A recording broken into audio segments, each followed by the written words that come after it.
Bangla rock জগতের জীবন্ত কিংবদন্তি জেমস, যার গায়কিতে বিমোহিত কোটি কোটি ভক্ত। ভক্তরা যাকে ভালোবাসে ডাকেন গুরু কিংবা নগরবাউল নামে। দেশ কিংবা প্রবাস, জেমসের কনসার্ট মানেই ভক্তদের উপচে পড়া ভিড় ও উন্মাদনা। এবার তার ব্যতিক্রমী কোনো রূপ দেখা গেল না সুদূর ইতালিতেও। রাজধানী রোমে দেশি ইভেন্ট এভিজেন আয়োজিত জেমসের লাইভ কনসার্টকে কেন্দ্র করে ইতালির ভেনিস, মিলান, বোলোনিয়া সহ বিভিন্ন দূর দূরান্তর শহর থেকে ছুটে আসেন হাজারো প্রবাসী। ইতালি জুড়ে যখন চলছিল তীব্র তাপদাহ, তখন দুপুর থেকে অনুষ্ঠানস্থলে জড়ো হতে থাকেন দর্শকরা। দীর্ঘ প্রতীক্ষার প্রহর শেষ হয় রাত ঠিক 9:30টায়। নগরবাউল মঞ্চে পা রাখতেই পুরো এলাকা ফেটে পড়ে উল্লাসে।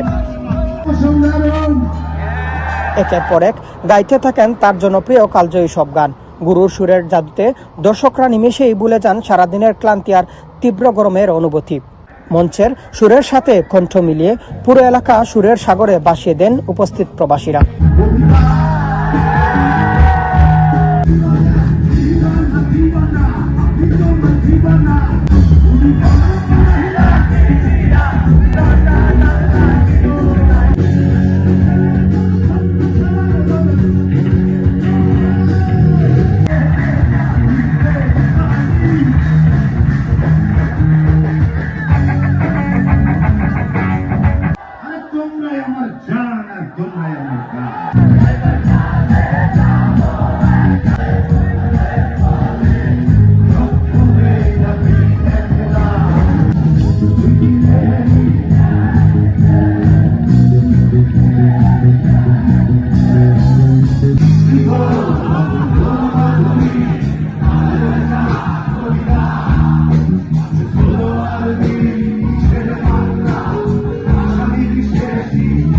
এদিকে অনুষ্ঠানস্থল হাউসফুল হয় টিকিট না কেটেই নগরবাউলের ভক্তরা বাঁধ ভেঙে প্রবেশ করতে দেখা যায়।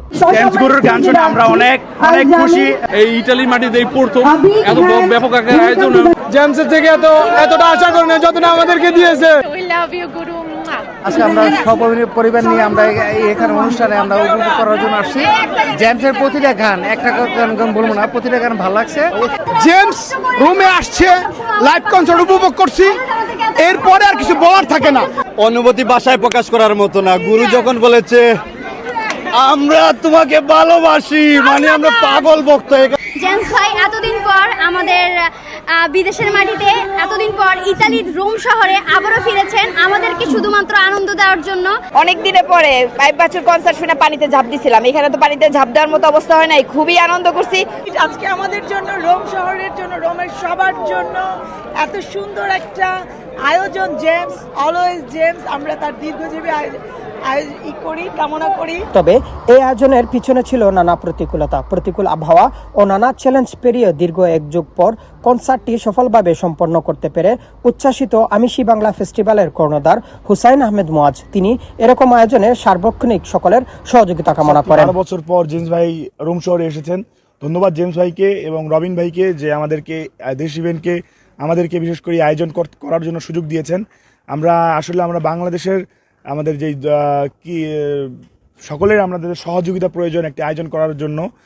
সকলের শৃঙ্খলা এবং শৃঙ্খলার মাধ্যমে কিন্তু আমরা আসলে একটি সুন্দর আয়োজন করতে পারি। তো আজকের আয়োজনটা ছিল খুবই সুন্দর। সবাইকে অসংখ্য ধন্যবাদ যে এত পরিপূর্ণ দর্শক আপনারা আমাদেরকে এই কনসার্টে এসেছেন। কিন্তু আসলে দুঃখের বিষয় যে আমাদের কিছু সংখ্যক মানুষ যারা বিশৃঙ্খলা করার চেষ্টা করে, সেই মানুষগুলো আমাদের আসলে আরো শৃঙ্খলা এবং সকলের সহযোগিতা প্রয়োজন, যেটা দৃশ্যমান হয় একটা অনুষ্ঠানে যাওয়ার। সব বাধা পেরিয়ে প্রবাসের বুকের সুরের এ বাঁধ ভাঙ্গা উচ্ছ্বাস প্রমাণ করে ইতালির তীব্র তাপদাহ কিংবা যান্ত্রিক প্রবাসের ক্লান্তি কোনো কিছুই ফিকে করতে পারেনি নগরবাউলের সুরের টান। দীর্ঘ এক যুগ পর গুরুর এই জাদুকরী সুর আর উল্লাসের রাতটি ইতালি প্রবাসীদের হৃদয়ে এক মধুর স্মৃতিকথা হয়ে গাঁথা থাকবে বহুদিন।